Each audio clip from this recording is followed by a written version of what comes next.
Hi, I'm Evelyn, your personal therapist and yoga instructor.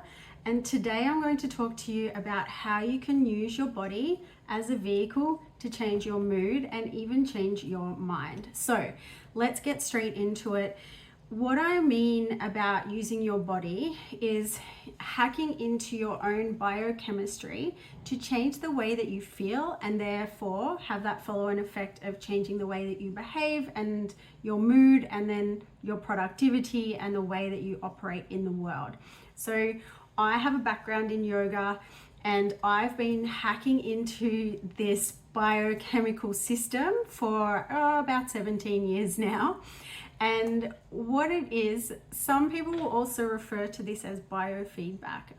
But what we can do is, if we are in a pretty negative mental state, we're really upset about something, I think it's important to, just acknowledge that sometimes that's really valid and we have the right to, or it is understandable that we're really upset about something. And sometimes the answer is to just be upset for a night, or to be for however long you need to just sit and have a cry about it, have a debrief about it to somebody close to you, or maybe a couple of people if you really want to get it off your chest. So we need to acknowledge that is part of the process, but there does come a time, and not too long after that, where it's counterproductive to just keep on ruminating over this topic and keep complaining about it and shifting into that it's not fair, I'm a victim mentality. That is a place where we can get stuck, and when we're stuck in that place, we're disempowered and we're helpless. So, for example, when you're upset, there's likely to be a physiological response to that in your posture. So whatever it is for you, if it's shoulders up, if it's that sunken chest and hunching, they're both really common postures. It could be something else that you do. But what that does is put the body into a bit of a stress mode, and our nervous system will start to release adrenaline, cortisol, other stress hormones, and put us more into our sympathetic nervous system, which is our fight or flight system. So what we can do, instead of trying to hack the mental process and saying to ourselves, calm down, don't be so upset about this, really counterproductive.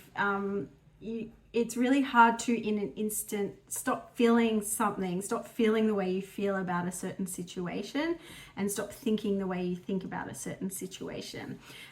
So what we can do is go the other way around and say, okay, I can't change my mind and my emotional alarm system at the moment, but what I can do is something with my body. So for example, a breath exercise or some sort of yoga exercise, even physical, like even running, even something cardio can help with this as well. We can then start to hack into the parasympathetic nervous system, actively change our posture, actively drop into the body, and use our breath and focus our attention on this physical experience of being, as opposed to the mental. So we're not trying to manipulate the mind or change the mind. We're simply moving our attention away from it and into something that we're actively trying to change, which is the posture of the body, and then the length and flow of the breath. So that in turn will say, okay, it's safe now to start to turn on the parasympathetic nervous system, and we start to get a reduction in the release of those stress hormones and increase in the more relaxing hormones, so those endorphin-based hormones. And when we are relaxed, that's when the mind is more malleable, it's less resistant, and we can then, because we've surrendered a little bit, we've opened up a little bit. So our mind is going to be a little bit more relaxed and a little bit more open, and then we can start that reframing process. So that's when we can start to say, okay, pick a sentence that you keep repeating in your mind, like it's not fair because this person did that, or whatever it is. And then start to really question the truth of that statement, and then see if we can even think of something that's opposite to that that's true. And it's much easier to do from a space of relaxation and surrender than it is when we're really, really wound up. So keep following me for more hacks like that, and to even do yoga and breath work with me and try it out for yourself. I hope you enjoyed this video. Please like, subscribe if you like the content, and I'll be back soon with some more videos just like this.